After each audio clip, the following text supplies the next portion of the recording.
Welcome back to the Beyond the Wire podcast. I am your host, Tim Keller. Along with me is Mr. Matt Disher over there in Ohio. How are you today, sir? Woke up this morning. Houses are covered in frost. Grass was covered in frost.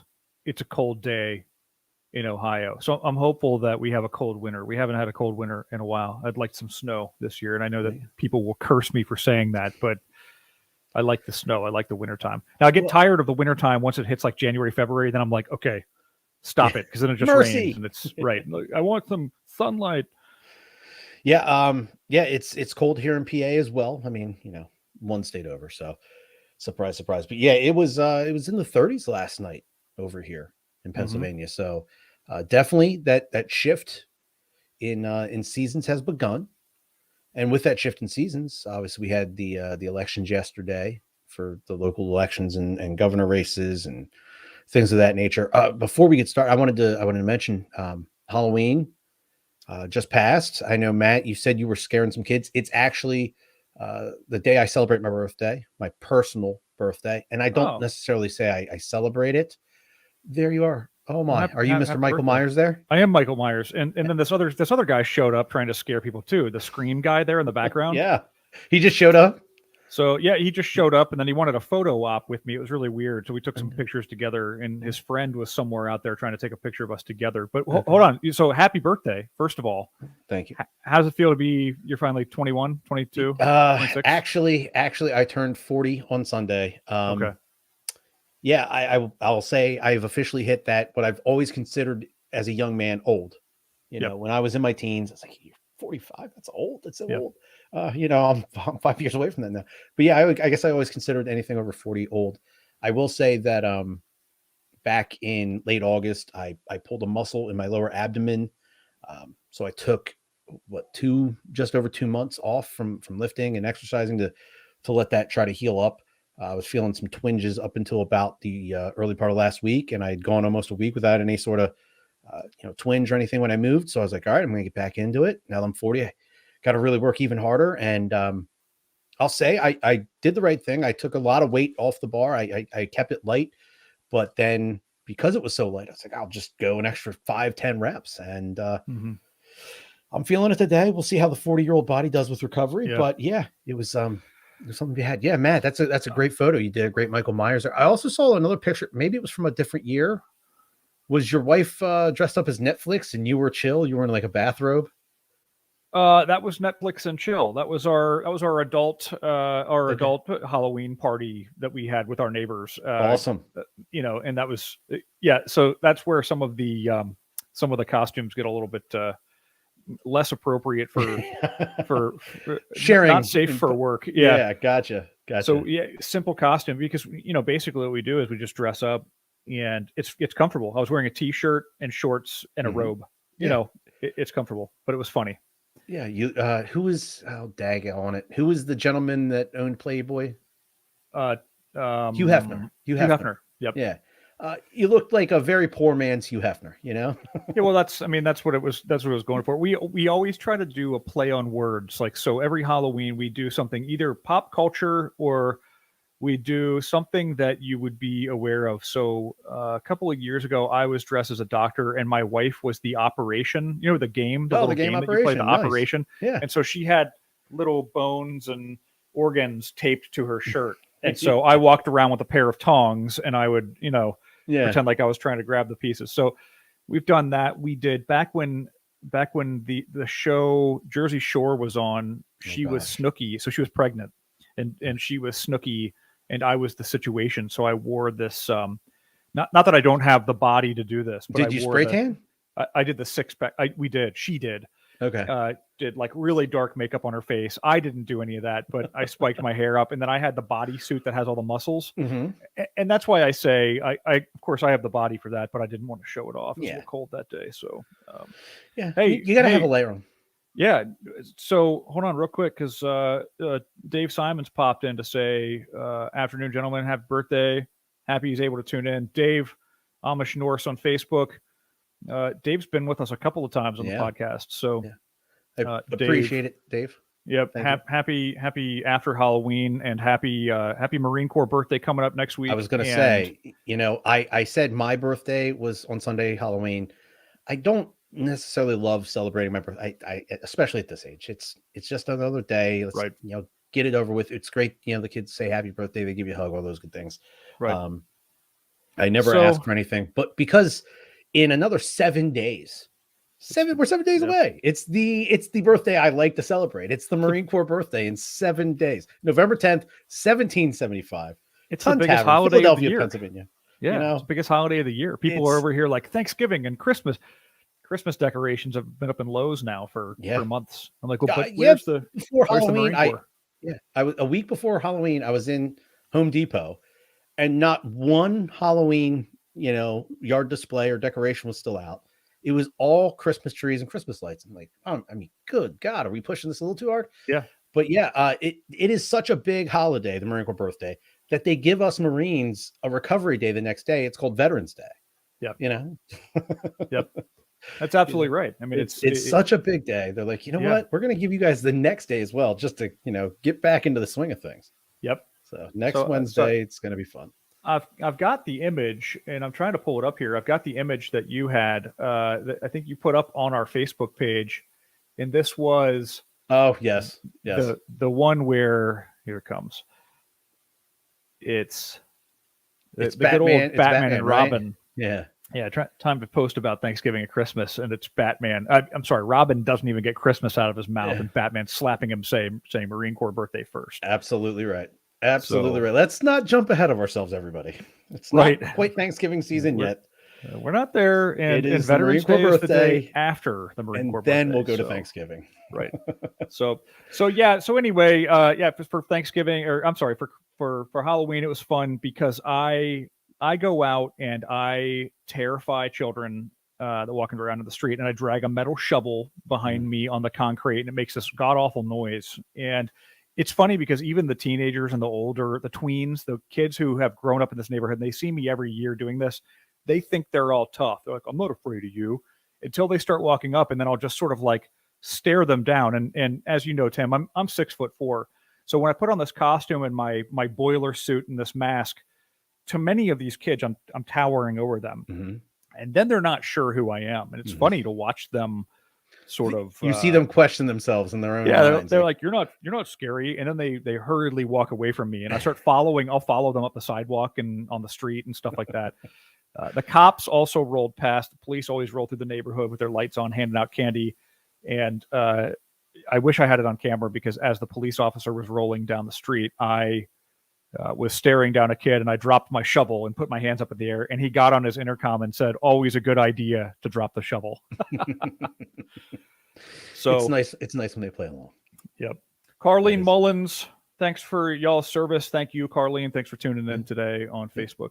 Absolutely. I'll also say, being 40 now, the mind's already slipping. The wife sent me a message. Hey, can you stop and grab some groceries?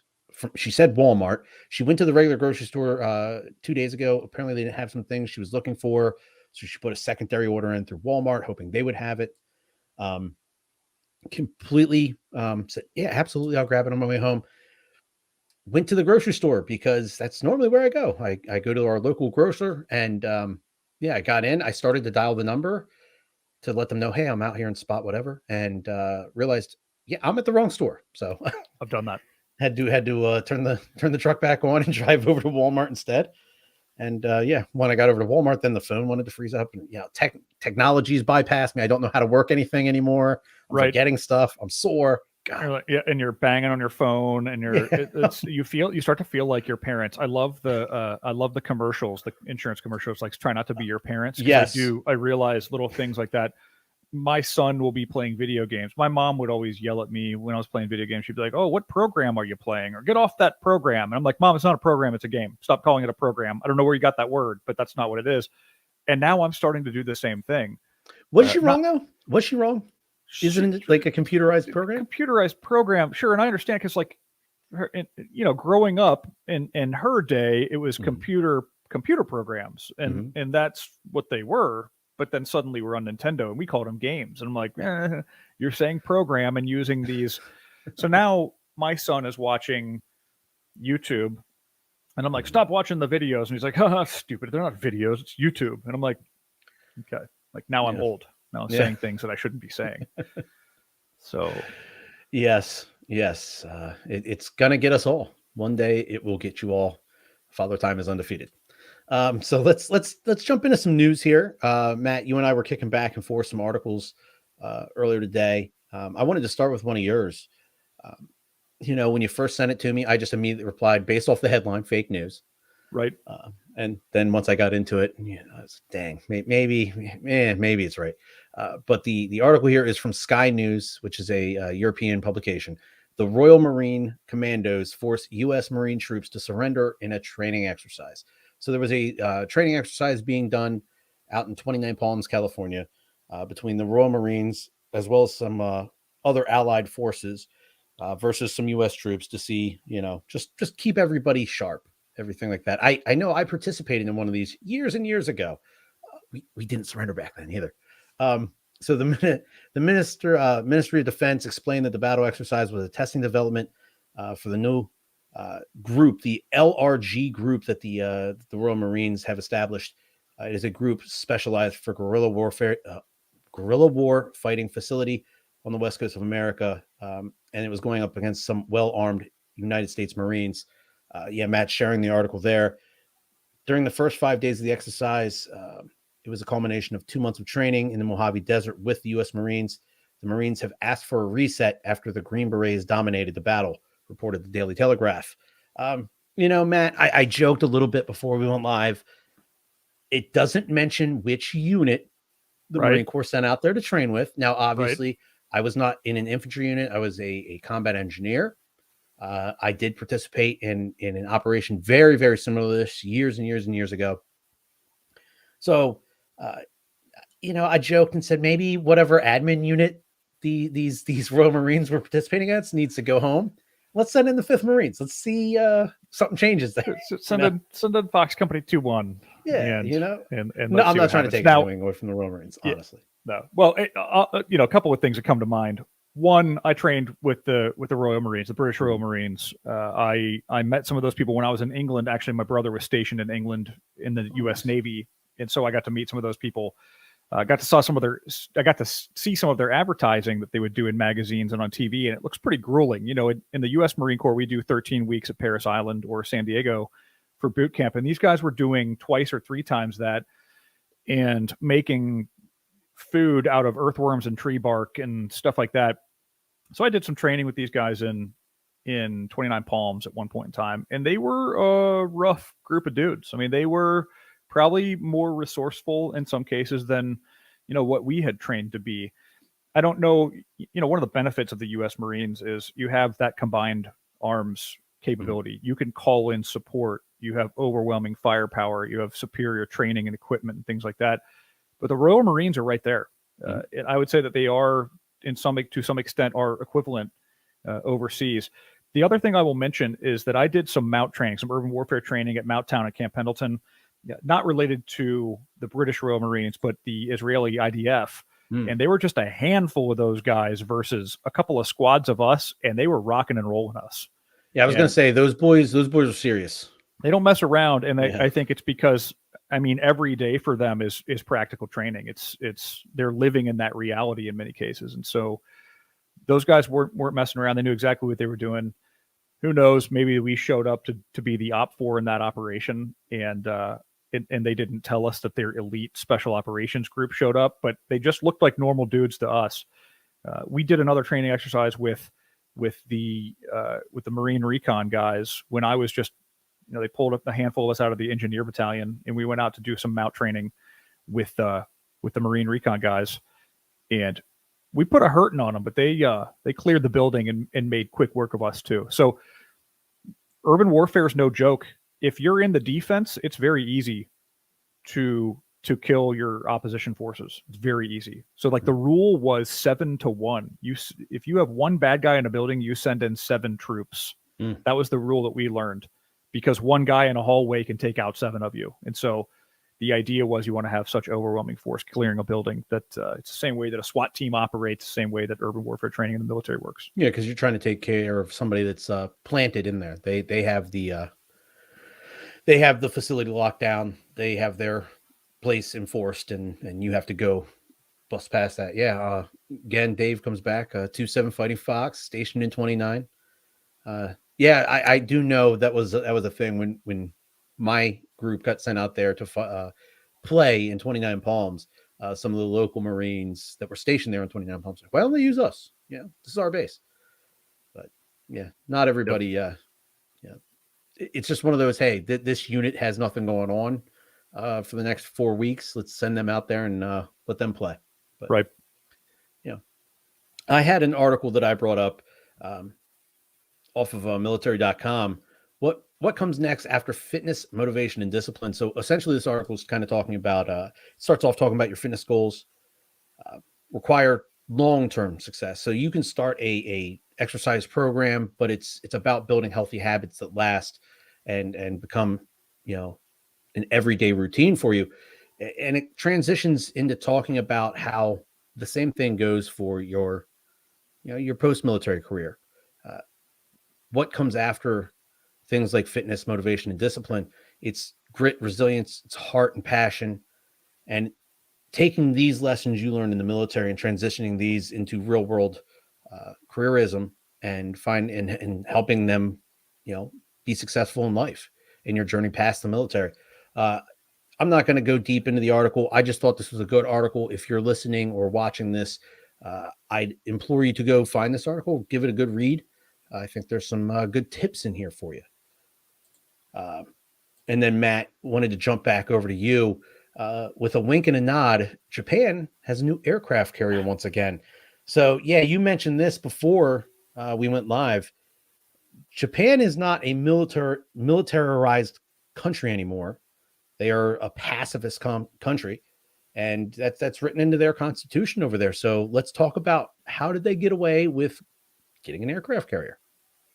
It's interesting. Yeah, so they do. They have a pacifist constitution, which was instituted after World War II. And this happens, I would say that a handful of countries instituted something similar. I know that, and I'm going to trip all over myself, but I know that following World War II, Germany instituted something similar, not a pacifist constitution, but more along the lines of if ever they as a country engage or encounter humanitarian crises, that they will intervene because of what was caused as a result of World War II. And so I believe that that's the same or similar thing that happened with Japan. It was just part of the agreement.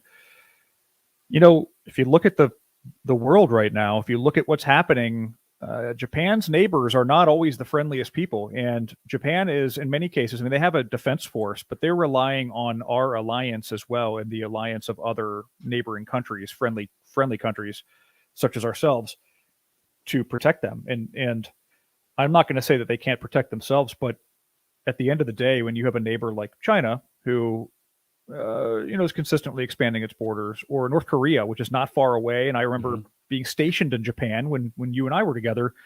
There was a threat at one point that North Korea said, well, we'll just fire a nuclear missile right over Japan and we'll just do it without even thinking about it. That was terrifying to me. But my thought was even more terrifying. What if the Marines weren't here? What if the U.S. Navy wasn't here? Japan would not be able to sustain itself against the sustained combat. So, yeah, actually, they mentioned that they've had, air quotes here, aircraft carriers, but they were fitted to transport helicopters for defense purposes. Now they refitted these aircraft carriers to what does it say here? For U.S. built F-35B Lightning fighters. So they are actually retrofitting, former ships that were built for helicopters to carry U.S. built planes. And it says in the article, an increasingly urgent effort to counter the growing Chinese sea power. So you brought them up, mentioned that their neighbors right there aren't always the nicest, and that they constantly have to try to keep a lookout, over there. And it's a good thing that we're sitting there, right, helping them out.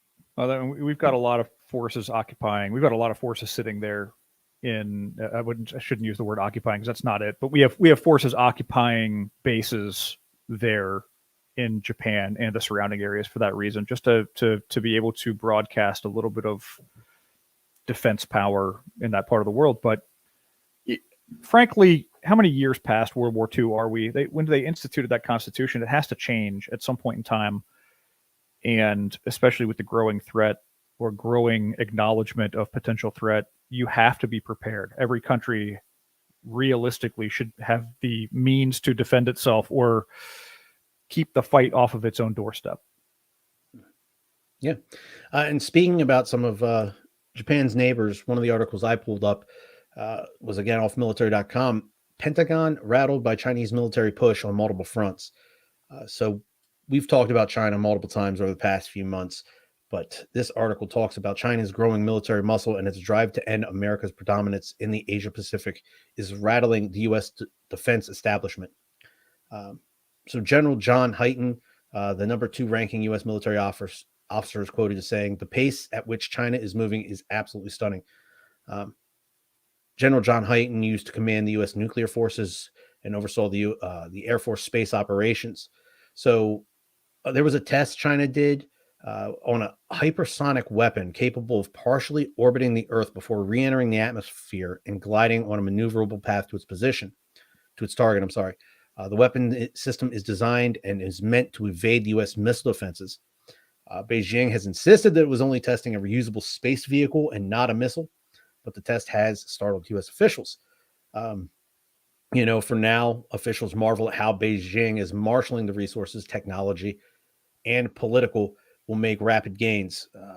So rapid that the Biden administration is attempting to reorientate all aspects of U.S. foreign and defense policy. So yeah, this has been something that obviously has been, in the back of our minds now for probably 20, 25 years. China has just been pushing and pushing and pushing the envelope. It seems like obviously they're starting to not only gain ground on us, probably push beyond where we're currently at. Well, if you look at our priorities, and this is not meant to be a political statement, if you look at our traditional societal governmental priorities as a country, if you pull back from national defense or you pull back from technology around defense and you pull back from other things related and start pushing more money and funding into other things that don't progress that, at some point you hit critical mass and you simply cannot do more technological advancement. I'd say this, though. China is doing what we did back in the 80s, 70s, 80s, progressing that whole thing. We did this with Russia back in the 50s and 60s and 70s and 80s. It was this space race. It was who can get to the moon first. I'm actually watching a series on Apple TV about that right now. It's what if the space race didn't go the way that it really did historically. It's kind of interesting to see how that, in a fictional way, how that unfolded. We were racing, spending millions or billions of dollars to try to get to the moon, and for what? So here we are posturing with other countries. We're posturing with who can have these cool weapons. I'll tell you this, it would be devastating if you look at this realistically for both countries. China and America were to go to war with each other. And I'm not talking about the world devastation. Right. It would be, you got to think about this. 2 major economies, 2 major producers of goods, the two, effectively, the 2 world powers, going toe-to-toe in all-out warfare. First of all, I don't know who would come to who. That would be a disaster trying to get to the other guy anyway. Yeah, the Pacific would be a mess. Right. It would be, right. And we have, this is probably the weapons that we're developing or that we have. It prevents the other guy from landing on the other guy's shores. But then, at any rate, if anybody showed up to anybody else's property, you got tens of millions, hundreds of millions of armed Americans, and then 7% of our whole population has served in the military. That's and they might have something similar, but same thing works there. If we go over there, which we probably wouldn't, it would be a silly thing for us to do. It ends up being just a catastrophic thing. Now, what's more realistic is, economical warfare. It's who can hack the other guy, who can, in this case, we watched a virus. There's speculation on where it came from, how it originated, how it started, but you've seen that shut the world down, and now it's causing other supply chain issues and economical issues, inflation. Governments are taking more control than probably some people are comfortable with them taking. You name it. There's all these after effects, but effectively those are different examples of how you win a war without having a war. The other thing could be a proxy war, could be a war fought on somebody else's territory. You know that there's that conversation around China's disputing who Taiwan belongs to, and Taiwan is like, hey, we're our own country, we don't belong to you, and China's like, well, you do belong to us. There's that kind of thing happening too. So at any rate, fire all the missiles you want to, test all the equipment you want to. We're doing the same thing. It's just that if it came down to it, the war would be catastrophic. This wouldn't be conflict like we've had for the past handful of years against, effectively non-entities with non-standing militaries. This would be millions of people going toe to toe. Yeah. And you kind of brought this up a second ago, but General Milley, the chairman of the Joint Chiefs of Staff, said this was very close to being a Sputnik moment.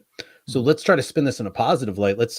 A lot of innovation, a lot of really, really useful technology came out of that Cold War race we had with the Russians over that, 4-decade span.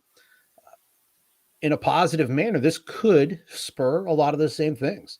If China looks at us as we have to get in front of them, they're these crazy Americans, they're going to try to take over the globe, and we look at China and say, well, if they're in a race with us, we're going to be in a race with them. There could definitely be some technological advances that make the world hopefully a better place coming from this, potentially. Right. There is a positive way to spin it. If you look at a lot of the technological advances we have on a day-to-day basis, a lot of those things either started with or came from or were advanced through military technology. So jet aircraft, I'm sure somebody could say, well, that was being applied in the civilian capacity. Yeah, but it was being sped up through through World War II, for example. It was getting dollars and funding and scientific engineering behind it. I would venture to say that a lot of the things we use on a day-to-day basis, I'll use GPS as an example. When I was in the Marine Corps, we had the plugger. It's this thing the size of, I don't even know how to explain it. It was probably 1 foot by 1 foot with a satellite antenna on it. And you could get your GPS coordinates off of it, which you would then have to coordinate with a 5 or 10-digit grid on an actual terrain map. And you'd have to do that manually. And I had my own little Garmin version of that, but there was no such thing as GPS in your car, for example. It didn't exist back then. And so now we have global positioning satellites. We can drop bombs on people's laps. I mean, literally, quite literally, you can drop a bomb on somebody's lap. But the civilian application of that is you've got bulldozers that can effectively drive themselves, or farming equipment that can effectively drive themselves, or cars like Tesla that can drive itself down the highway through. That's not all GPS, but a lot of it is. There's the GPS systems. There's all this. So you have the ability to turn, absolutely, some of the negatives into positives. Could you imagine, though, and I'm going to sound, again, like probably what the hippies of the 1960s and 70s sounded like. Could you imagine if we would take all this money and all of this posturing and turn it into something productive, clean up the oceans, or end world hunger, which a member of the UN said that Elon Musk could do. And Elon immediately fired back, I would gladly sell off all my shares of Tesla at about $6 billion if you can essentially give me itemized receipts as to how my money's going to be spent and how it will effectively end world hunger. Right. And that immediately shut everything down. It's amazing that we have these grand strategies. I mean, there are literally plans sitting in hard drives somewhere about how we would invade this country, that country, how we would logistically support sustained conflict overseas in X, Y, and Z. But I guarantee there's not a plan about, to your point, Tim, how Elon Musk takes $6 billion and turn it into a world hunger solution. Yeah. Somebody says it anecdotally, and we do that a lot on social media. People are going out there and going, well, if we did this differently, we could solve all the problem. Well, sure. How? Right. You have to hire people. You have to pay people. It takes money. People don't work for free in a lot of cases. Some people do, but a lot of people don't work for free. You're not going to have the best minds in the world going, all right, well, how do we take that $6 billion? You know what I'd love to see, though, on that topic? I would love to see somebody actually sit down and come up with a solutionable plan.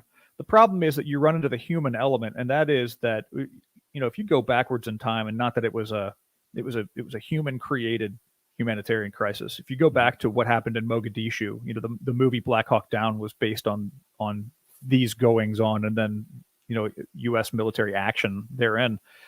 That was a humanitarian crisis caused over like warlords trying to control the city, which effectively caused us and the UN to go in and try to feed people. that was a hunger issue caused by warring factions. Mhm. Could you take $6 billion and somehow quell the natural happening of world hunger? Sure, you could find a way to feed people and help people farm. Is something like what happened in Mogadishu a result of people having limited resources? In other words, had we taken $6 billion and solved world hunger, would the warlords ever have any control? Or would we still run into this idea that, like, I mean, if we took $6 billion from Elon Musk and took it to North Korea and said, hey, we want to feed all your people who are starving because they're starving there, would Kim Jong-un let us in? Probably not. Right. No. And so then you can't solve it without having a much larger strategic. Everybody has to be on the same page. Yeah. And we're not. We're pointing missiles at each other. Yeah. Yeah, you can theoretically end world hunger, but the world has to be on board, and that's the hard part. You're never going to solve, because somebody's going to fight for oil or for diamonds or for gold or something. Somebody's going to want control of something. Yeah, for thousands of years, people have been fighting over resources and ideology. That's the other thing. It's we see this every day on social media. It's political control. You could get everybody on the same page, and one of the two sides or one of the three sides will go in there and try to cause some sort of problem that didn't exist in the first place, so that they are able to potentially downplay the other side. And that happens day in and day out. It's this idea that one side's better than the other all the time, and we're kind of blind to that. I think it's kind of like when your football team doesn't get a penalty called on it. I've used this analogy before. Your football team doesn't get a penalty called on it. We clearly committed a penalty. You're okay with that because you're like, well, that's my team. I want them to win. Yeah. Thank God they missed that one. Right. But then when the other team gets a penalty missed, you're like, whoa. Come on, ref. Screwed up. Come on, the refs are stupid. The same thing happens in politics. Like, my people can be corrupt and they can make all the bad choices and whatever. But when the other sad does that, I'm going to ignore my side doing it. But when the other side does it, I'm going to make sure everybody knows. The same thing is happening. That's why we couldn't take $6 billion of Elon Musk's money, which he would, quote unquote, happily sell off stock and provide if somebody came up with an open source financial plan. Yeah. Why we couldn't do it, because people won't play ball. To get a little off topic here, a little go off the rails, I just wanted to say, I think the world could benefit greatly from more people with a similar mindset to Elon Musk. I mean, the man's attempting to, push the frontiers of space exploration. He's attempting to change our reliance on fossil fuels with the Tesla vehicles, to the point where, the batteries that he had created and his engineers had created have open copyrights on them. Mm-hmm. So anybody can go ahead and look at these designs on these batteries. And he said, listen, if you can beat my batteries, I'll gladly buy I'll buy my batteries for my vehicles off of you. Right. Now you have to, be successful at creating batteries that can beat his. They have to be, green. They can't be worse off for the environment in their production methods than Tesla currently has. The entire idea is to push those boundaries and create more innovation. Yeah. In a safe and sustainable way. And I think that's the reality. I think that's an awesome mindset. I don't think too many people that are sitting in positions like him are willing to say, listen, this is everything I'm doing currently. I would love if somebody could come out here and beat me. Right. So, and one day maybe we'll have him on the podcast here. That'd be great. Elon, if you're listening, we'd love to have you on the show. I know we turned you down last time. The schedule didn't work out for us, but you're banging on the door all the time. We didn't have time to formulate a really good plan as you have asked for. Yeah. And that's why he ended up going to Rogan. Right. Yeah. But he, I think you're absolutely right, Tim. He doesn't seem to, and I'm sure that there are politics. There's always politics and what I mean by politics is you always have to play the sides of what's happening in current events in the world. You always have to play those sides. But he also does seem like the kind of person, he's been very fortunate to make a lot of money off some really good investments and business ideas, and he's using those things for the greater good. And are there some politics involved? Sure. But he's also kind of got this attitude, like, just get out of my way and we're going to keep moving. It doesn't matter what the critics say.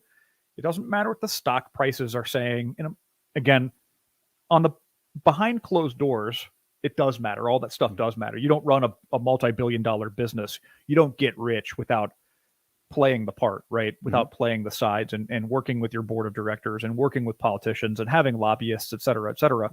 However, I do feel like when people have challenged him, instead of playing the same old game that everybody always plays and they try to jump on one side or the other, he's just kind of like, get out of my way. We're doing this.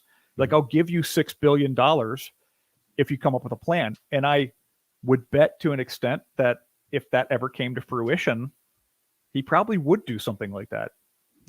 You know, because it would it's a benefit of the greater good. And I think he would. I think you're right. Yeah. Great person. Hopefully, you know, this generation that's coming up behind him can follow his lead, and hopefully we get more people of similar mindsets in positions of power. But you never know. Yeah, the last article I had pulled up was a revisit to Afghanistan. Looks like as of November 2nd, the article was posted in Kabul. An explosion rocked Afghanistan's capital Tuesday, apparently targeting civilians in front of a military hospital. This is coming from a Taliban spokesperson. There was an explosion that targeted civilians outside of a military hospital. There has not been any information on the casualties, and he did not confirm a second explosion.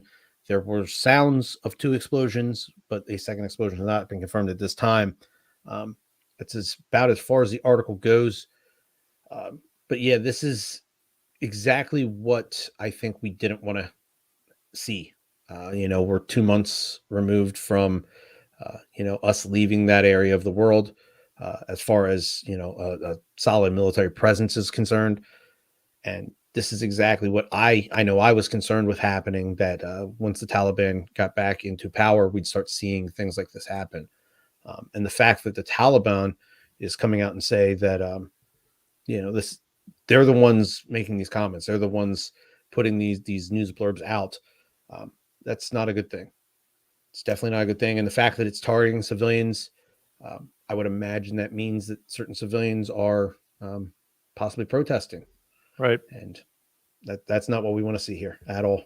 I would bet that, like any other place, when there's a void of control or a void of power, a void of who's in charge, you suddenly have the most aggressive faction comes in and tries to gain that power. And as we know, you know, setting off bombs and groups of people, that's considered terrorism, and terrorism's purpose is to, you know, politically persuade, or to persuade politically through fear and, you know, aggregation of conflict to get people to lean one way or the other. And in some parts of the world, you simply can take control by saying, well, if you don't comply, we'll just kill you. Or we'll keep doing stuff like this, or our guys are tougher than your guys, or we have more guns than you do. So I would bet that that's probably a lot of what's happening. You know, Tim, we had some voting and elections here across the United States just yesterday, the finality of some of those. This is something that I posted on Facebook. People around the world have been fighting and dying for generations upon generations, for thousands of years, to have not even control necessarily, but what we would call maybe a democratic process. People could be included and being able to have fair a election voice. Process. Right. And so, and we are a country that stands for that. Some people might argue that we've had some, you know, faults in our own election system. Sure. Have we found kinks in the have we found kinks in the hose? Yeah, absolutely. It's not a perfect system. However, people fight and die for that kind of thing. People are killing each other literally around the world. I posted this on Facebook yesterday because ours here locally, it was a local election. We weren't voting for a governor like Virginia was. We weren't voting for, I wasn't voting for the president. Obviously, we're not there yet. We're not voting in a midterm election right now.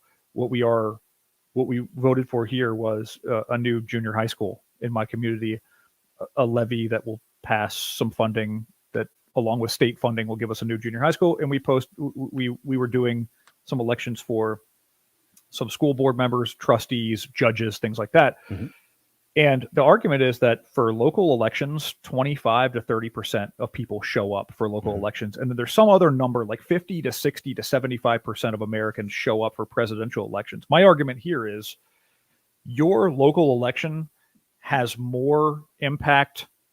You will see more results from your local elections, your local and regional elections, when you elect a new governor or in some cases a congressman, which really could be argued that's on a federal level, trustees, county commissioners, that impacts your schools, your fire department, your police department, your roads, how your courts work, how your courts don't work, how crime and punishment works, how fast the fire department can get to you, the level of education that your teachers have, the level of maintenance that your school buildings have. All of that impacts your day to day. That's what people need to be involved with. Yet a fraction, 1/4 of people actually show up to vote for that. But we will show up to go cast a vote for president. And a lot of that's because the media has made us think that, well, I really need to be involved in who the president is. My argument would be most people don't really see an effect day to day from that federal level election. Most people don't see that. And presidents will change hands. Congress people will change hands.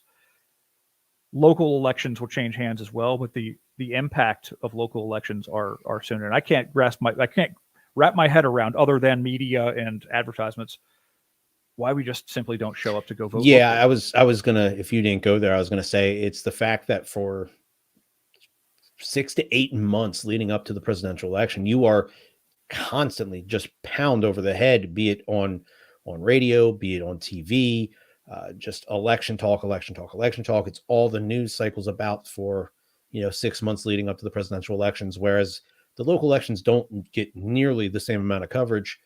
You might have your local news channels discussing a little bit about some candidates in the area, but like you mentioned, they're talking about school board members. Local news stations don't have the time to talk about all 50 plus schools in the area that they cover, and all the different school board members that are up there. But yeah, these are the ones for as far as school board members go, they are the people that are going to make decisions to try to go after state funding for new schools or a new sports facility, or if we're going to try to change some things about the lunchroom, the food we're serving the kids. But that is stuff that my direct children are going to have to live with. Right. And, their education depends on it. Their ability for extracurricular activities, the food they're going to eat in classes, what sort of courses are offered, directly impact my children, which, also impacts me. Right. Things like your local mayor, your judges, the local lawmakers. These are people that will directly affect your everyday life. And these are the very, very important elections that I wish, I don't know the exact numbers, but yeah, your numbers you were spitting out there, Matt, I do believe are very close. You're getting 20 to 30% of the voting population out for these local elections that truly affect your life, versus, the big number comes in another 2 years when the presidential election's back up. Our big thing here was, again, that junior high school getting funding for that, which is effectively most people will probably see another $12 or $15 a month in their taxes. My equivalency to that was, hey, that's a 12-pack of beer, or if you smoke, that's apparently a pack and a half of cigarettes these days, because cigarettes are, I didn't realize, somebody had to correct me. I was like, aren't cigarettes still like $4? No, they're like $10 or something. It's a small price to pay, and the picture is bigger here. And this was one of the arguments, because I was in favor of this new junior high school. One of the big arguments that I put forth was that when you have improved schools, you improve the quality of your teachers, the teachers that are attracted to come work at those schools. You can't do that with old rundown buildings that the ceiling tiles are collapsing and things like that. And that affects whether or not, a lot of arguments came from people who were saying, well, I don't have kids in the school district, I don't care anymore, I shouldn't have to pay for this. Fine. Let's say you're 75 years old, you're an empty nester, your kids are out, kids are on their own. What better schools do is it attracts a more middle-class community. It attracts higher earners. It attracts a more diverse population who is looking for better schools. More diverse populations, just like more diverse teams, typically operate better versus a non-diverse group of people. You get better police departments, better fire departments, better communities attract better service members, public service members, police, fire, road crews, trustees, et cetera, et cetera. It's not just about paying for a new school and whether or not you agree with a new school, or whether or not you agree with the person who's running for school board. It's more about the culminating events of all these things turn your community into what I think everybody's community wants to be. And that is like having some restaurants and having some nice facilities, some nice stores, some nice school buildings, good teachers, good leadership. Other people around the country or around the area are attracted to come live there and improve that community. Better schools mean that more parents are involved in sports and fundraising, et cetera, et cetera. I've heard a couple of arguments to the contrary. People are like, well, I don't want that. I don't want to become this big community that has all this traffic and stuff like that. I'm like, well, that's not us. We don't have space for that. Yeah. But what we do have space for is, a better community of better schools and better public services. So it's just kind of interesting to me. It's I don't think we get the chance to talk about that. And frankly, I think it's kind of like I found myself last night rooting for the Atlanta Braves throughout the entire World Series.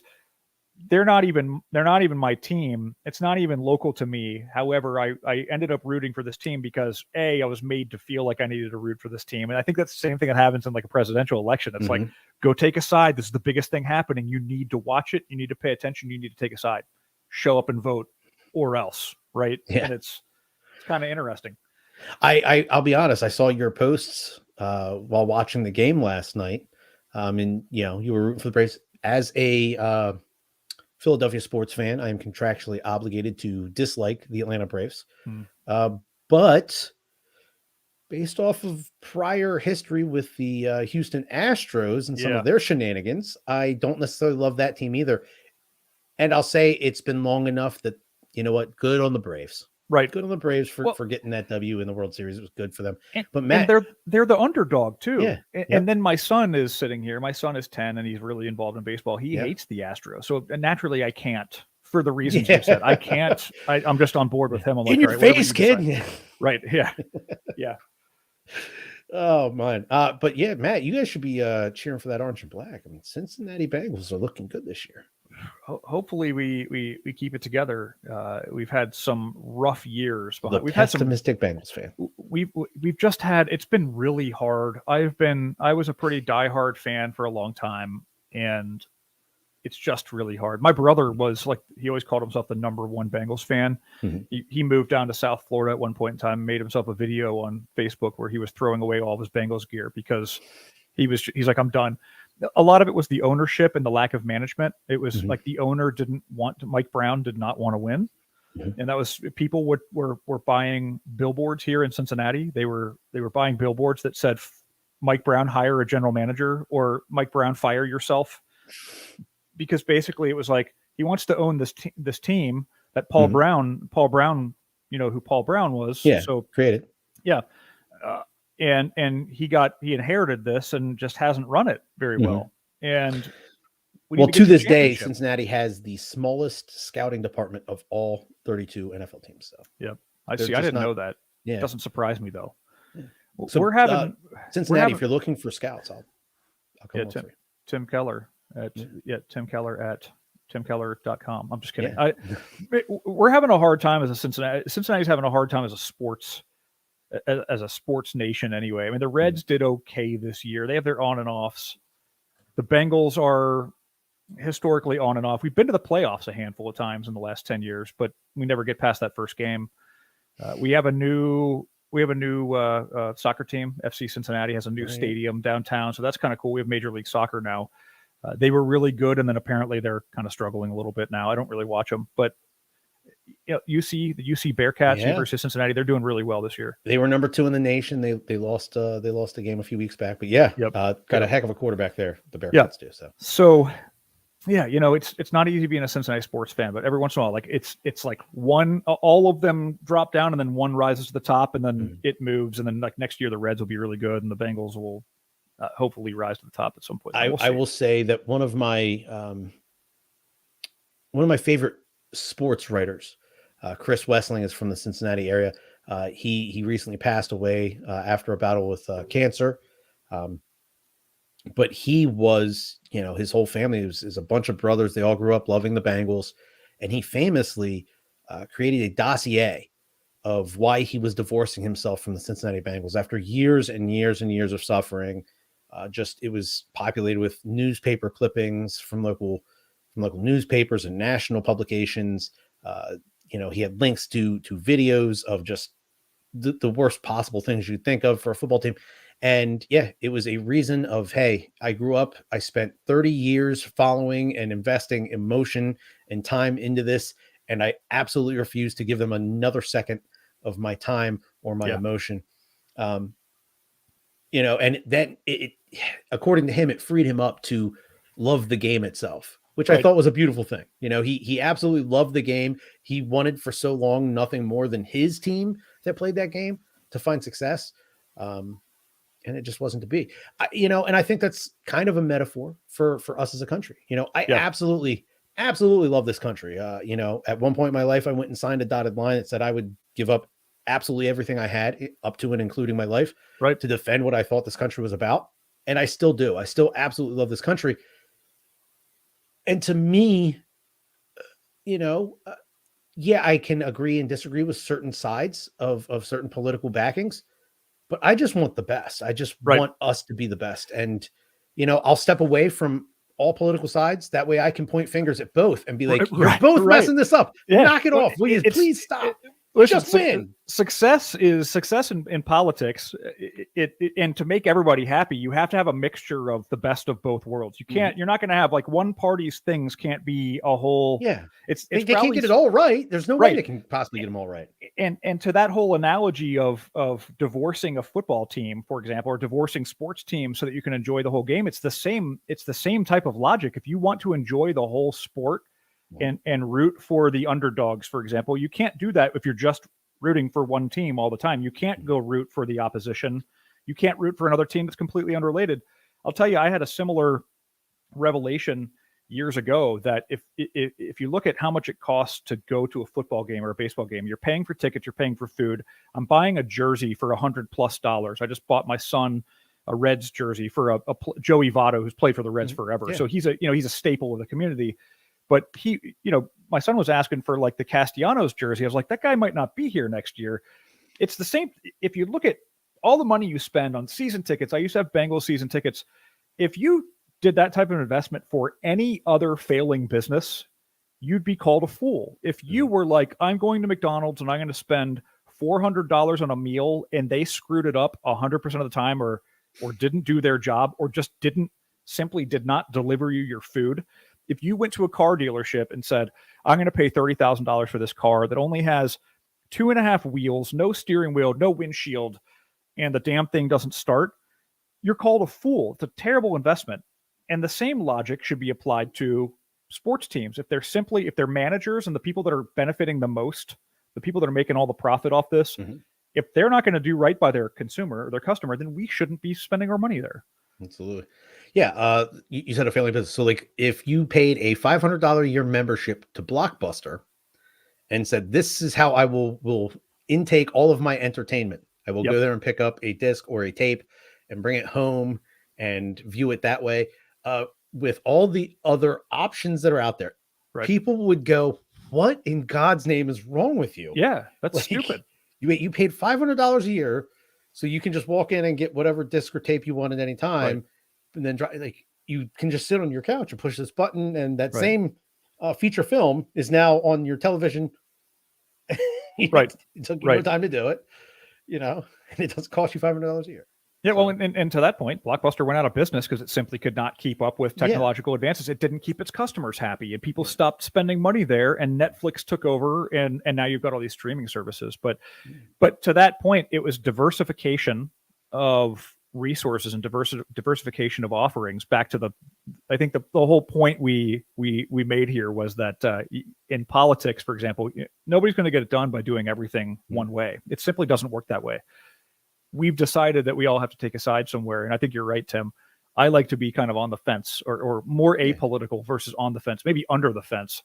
So I can sit there and say, I like this and I like this. Unfortunately, our system doesn't work that way. It's sort of, you have to vote or you are pressured into voting one certain way or the other.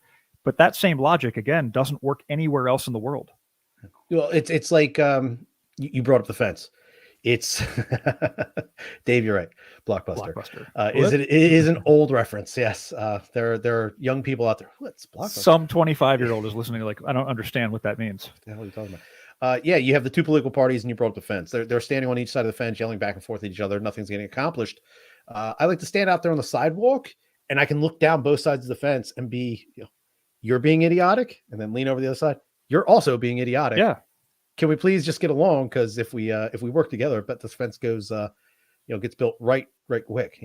And if you can convince other people that that's the way to be instead of just being on one side or the other, the world will be a better place. And I do think, by the way, I know we're way off the top. We've jumped around from topic to topic here, but I do think politically in the United States, I do think that there are a lot more middle ground people than we think there are. Yeah. I think media and social media makes us think that everybody has chosen a side. And I think constituents of politicians do pick that side. They do subscribe to what we would call hot button issues. Like, if I want guns and I'm absolutely diehard pro Second Amendment and I don't want any restrictions on those, then absolutely I'm probably going to vote one way or the other. That's one hot button issue out of thousands or millions of potential issues, right?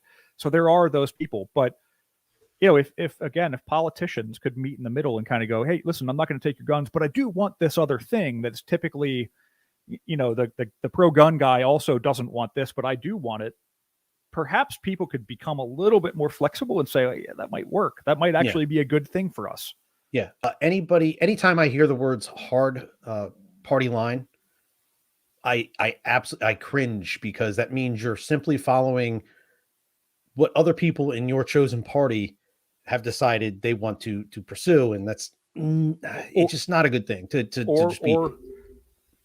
Or what they've prescribed for you to follow. Yes, and that's the other thing. You're no longer thinking for yourself at that point. You're doing exactly what they're asking you to do. A hard party line, that quote there just always gets me.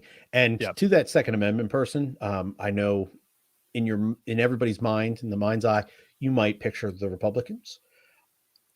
Possibly, it could be Republicans. I would say, just do some research on the Libertarian Party. If you're really a pro Second Amendment type, you want no restrictions on, just, there's other options out there. And I bet you'd be surprised at how open to the Second Amendment the Libertarian Party is. Right.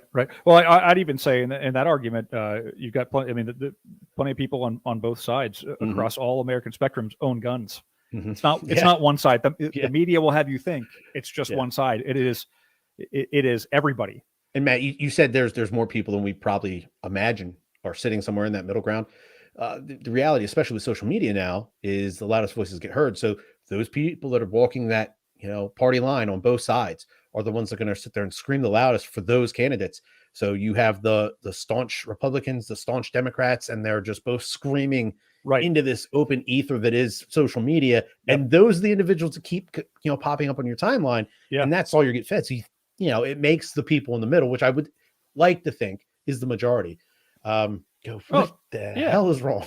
And that's what the news reports. If it bleeds, it leads. The news reports. The news isn't reporting Tim Keller, who's sitting on the fence, kind of poking fun at both sides because they're both acting like children. The news wants the extremists. That's what sells. That's what people want to watch. I mean, that's the whole basis of like social media, like TikTok and Instagram. It's not. I'm not going to video. I'm not going to live stream myself sitting at my desk answering emails. That's boring. You want to see me live streaming, like going down the sidewalk on my skateboard and crashing into a tree. Because we want Matt that is sitting in his office slamming his keyboard into his monitor because something went wrong. His internet went out and now he's just spazzing out and throwing his keyboard across the room. And that's the video everyone wants to see. Because people want to see the person like, oh, that's what I want to do, but I'll never do it. But that's what I want to do. People want to see that. I always tell my wife, people are bored. People in general are bored. We're very safe. We don't have to fight for our food anymore. We don't have to protect our homes necessarily. We're not running from lions and animals in the woods in some cases, depending on where you live. But we are bored. And if you look at most of the world, or a lot of the world, people have to go fend for themselves. They have to go fight and struggle. There is scarcity. That's how animals live in general. They're always trying to survive, and that occupies their brain, that survival instinct. Humans have lost that. And so we're bored and we're looking for ways to entertain ourselves. We have an advanced brain. We're smart, intelligent beings. And we're using that to watch videos of kittens on TV and politicians yelling at each other about how they can make our lives better, or take more of our money, or take less of our money, or what I mean? Whatever, and then we want to be part of that argument because it gives us a purpose.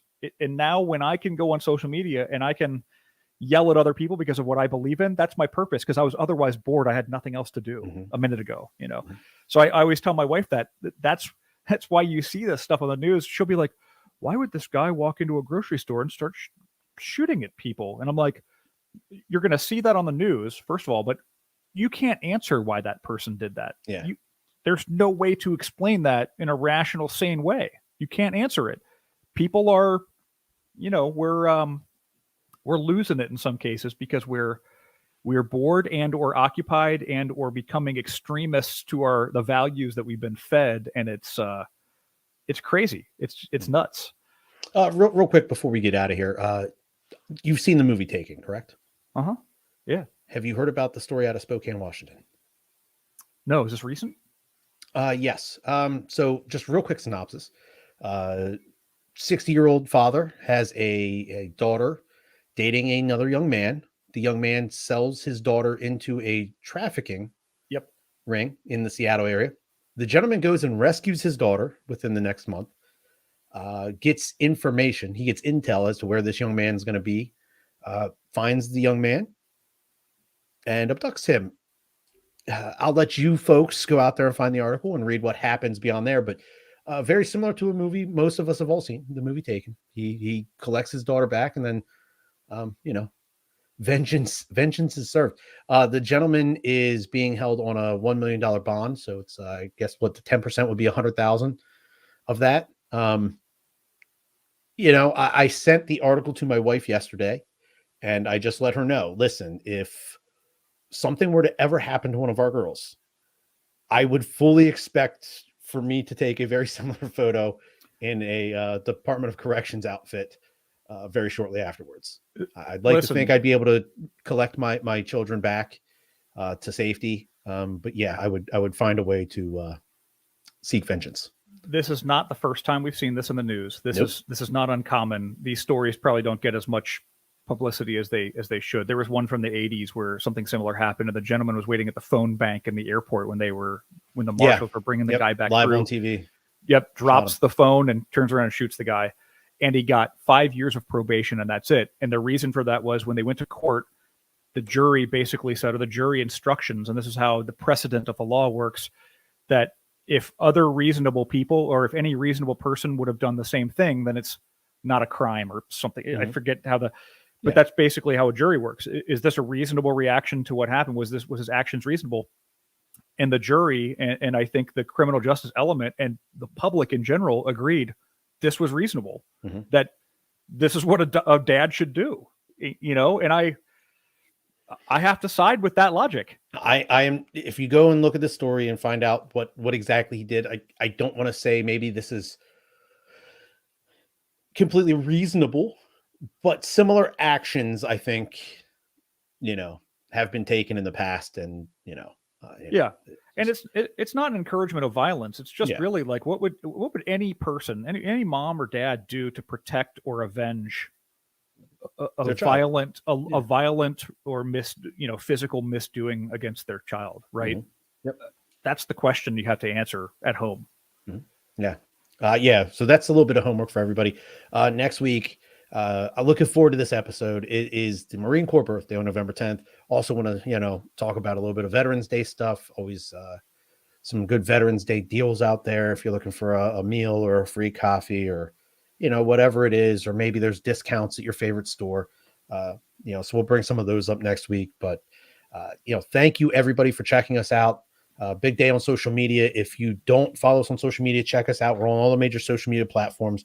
Post stuff up there. Have a little fun on social media. Try to interact with you folks as much as possible. We appreciate the heck out of you. And if you're listening to us on YouTube, we also have the audio version on podcast. We are on all major podcast platforms. We go live every week. We live in I don't know what the word is I'm looking for here, but we live forever on YouTube. These videos go up on YouTube and they'll be there, on a server somewhere long after civilization's gone.